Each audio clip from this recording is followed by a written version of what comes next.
How to actually lose 10 kilograms. So many people go through their journey and they're like, I'm going to do this for 90 days and I'm going to transform my body. And they do it with such unsustainable structures. And when you do that, you end up in a situation where you never actually get the results you want and you don't understand what's going on. And when you don't understand what's going on, you don't apply it, you don't know how to navigate it when you make a failure or you make a mistake, and you give up and you end up repeating the cycle over and over. Learning how to lose body fat isn't just about the initial 10 kilos you want to lose, it is about actually sustaining it. I've worked with thousands of people over the last decade, and I know for a fact we are teaching the correct formats. And I know that because I'll look around me and I look at other people and how they teach, and I look at the results. I look at the person that they got results with 6 months later, and they've put all the weight back on, and then they have to go through another shred program over and over and over again. It's not sustainable. And even the coaches that teach it themselves fluctuate in body fat at such high amounts. And listen, obviously at times of the year, body fat can fluctuate, but the thing is, it has to be some level of sustainability. And if you're teaching clients something that's not, you're not actually teaching them anything that's actually useful. And the thing is with these clients, a lot of these people have kids and things, so you want them to teach your kids, they want to be able to teach people around them, you want to be the foundation of that. So I'm going to go through our client Toyin, all right, as an example, because I want to show you how someone has lost weight, a little bit of a blip in there, and then loses weight again. And why this is important is because it will give you an understanding of how you actually drop body fat and then not just give up, because a lot of people drop and then they just end up giving up because they make a mistake. How that works in a way where you're actually communicating. So, for example, when you're communicating, you're learning. Because you make a mistake, you ask a question, you communicate. So this is Toyin's results on the screen just now, all right? And as you can see from the graph, she's initially pretty consistently dropped weight every single week, right? And then a little bit of a blip in there, and then came back down again. This could be for many reasons. This could be, something going on with life. This could be traveling. This could be anything. But because this could be relatable to anyone. But I'm using Toyin as an example. She has done great so far. In that time, as she's dropping weight, she's also getting stronger. She's getting fitter. Her knowledge level's getting higher, which is then going to equip her with more understanding of when things go wrong again. She's going to know how to navigate it much better. And then maybe there'll be something that go wrong again that she doesn't know. She asks questions to myself, Ricardo, or Josh, and we give feedback to help her. So the step 1, step 2, step 3, step 4, I'm going to go through it with you. Step 1 would be motivation, new information, energy. When you start your program, you have motivation, you've got new information coming at you, and you're motivated, so you've got lots of energy. So everything seems pretty sustainable to you. Then what happens, and as you can see that from her graph, her weight's coming down, so she's obviously in that motivation stage. I'll definitely say in terms of just choices to just get up and get it done, I think that's definitely changed over the last 3 months. There's a real momentum to just train as and where I can fit it in. And that could be from, a short walk to running to get into a class. I've made it a priority, and it really does kind of set me up for the rest of my day. What's been great is obviously I'm a teacher. So during Ramadan timings, I've been able to come in and do the morning sessions. And that's really kind of set me up for the day in terms of eating right and getting my steps in and just feeling a little bit more upbeat for the day. Step 2 would be discipline, adding new information, consistency, and then when life changes. So applying information consistently when life changes. And what that means is that there's going to be things that are thrown at someone later on, maybe 2 weeks in, 3 weeks in, 4 weeks in, that's a curveball. And that motivation's maybe less because it's further into the program. They're starting to have to say no to social events. They're starting to have to feel that it's actually a little bit more energy they have to put into preparing their food.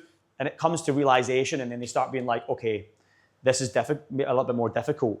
And then they start getting a little bit overwhelmed, and they have to apply discipline at a higher level. And when you have to apply discipline at a higher level, it can be a bit overwhelming for some people. But they do it anyway. So as you can see from this graph, she kept dropping down. Step 3 would be mistakes, failures, and realizing and asking questions and relearning. So what that means is you've made a mistake. Maybe you've said yes to too many social events that week, or you're busy that week and you didn't prepare your food.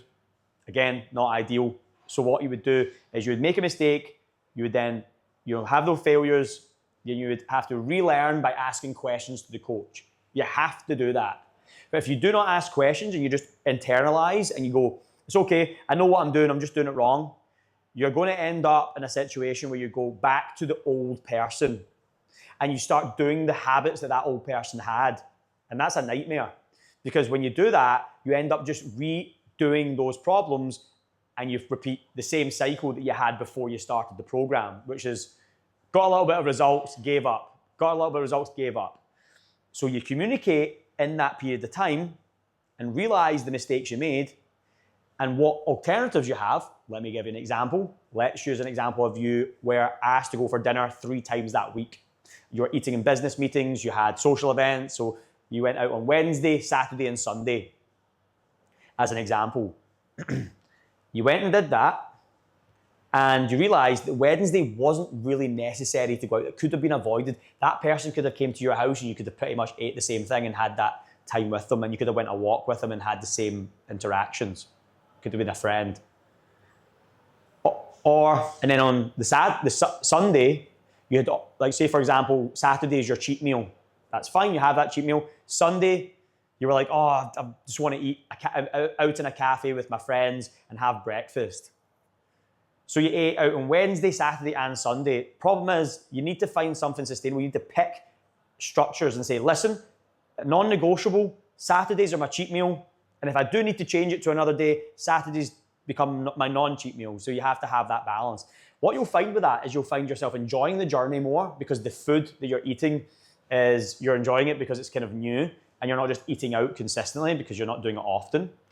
You will be enjoying in a way where you don't have so much guilt because you know you've structured it. That's also something that's really important. And when you apply those both logics, you realize that you just need to set those boundaries. And actually, when you set those boundaries, from my experience, and trust me, from many others, the people that are actually your friends will mold around you. They'll help you, they'll guide you. They won't be like, oh, why are you not eating properly? Why are you not doing this? Why are you not doing that? It's really important that if you find that people around you are doing that, don't get into it. Try and avoid those people or slowly get them out of your life. It seems harsh, but if you want to be healthy and you want to change your life and you want to level up, level 2, 3, 4, 5, and keep going, you need to be conscious of who is around you and who's influencing you. Step 4 would be application, and it's a new frame. So once you've made that mistake and you've went through it, you've went to yourself, right, I've made the mistakes, I've learned from the coaches what to do, I now have to apply that information. And as you can see from Toyin's, it looks like she has done exactly that. She's asked questions, she's been vulnerable, she's opened up, dropped weight again. And that would be a perfect example of a flow. That might not exactly what happened there, but that's a perfect example of a flow of a client. Typically, most people don't just come directly down. We do have some clients that do that, but this would be an exact flow of watching someone's knowledge level. That graph is knowledge level, which is correlated, which is super cool to see because you can see that fluctuate. And as I said, application on new frames. So what's going to happen is all that information you've learned from the coaches, you're going to have to apply and keep that going over time. And that's where everything comes into one, and you can sustainably be a healthy human being once and for all. Because if you don't learn the information, trust me, you can go to the gym 7 days a week, 6 days a week, and you eat a little bit healthier. You don't really change fast enough. It demotivates you. If I'm honest, I like quick results. I think it builds confidence with the client and themselves and the people around them to know that they're doing the right thing. Unfortunately, I don't always like it because it doesn't really make sense. Most people should be looking at 12 months, 2 years, 3 years to at least get the strongest foundation implemented. And I know that for a fact. That's not just random numbers. Like, I know that statistically that people who stick with us for over a year or year and a half, you'll find that they'll actually get the best results. And they'll normally even go for longer than that after that because they're so used to the program. We also make developments, so they're still learning. There's no limit to learning as a coach and Josh can say the same thing, Ricardo can say the same thing, that we don't stop learning, even to this day. So if we're not stopping learning, we're still learning new stuff, clients should do the same. And the byproduct of all this, to finish off, is that when you do this and you focus selfishly on your health, your kids are going to get healthier, your wife's going to be healthier, you're going to get more energy in work, you'll make more money, all the goals you're looking for come to you. And I say this in every video. That is why I'm so passionate about this, and I know this so specifically, is if you start following this stuff and you start selfishly just focusing on your food, your nutrition, your trainings are non-negotiable. The things that you worry about every day will iron themselves out, be far easier for you, and you'll start seeing those things prosper. So thanks for watching. If you got to this part, subscribe, like this video, even save the video, or even click the little bell which updates you with new videos that I upload. I'll be uploading twice a week, and I want to get into these videos. They're very short in terms of long form content, and you'll get a lot from them. So any questions, please comment below or message me on Instagram at Carlo Milo Fitness, and thank you.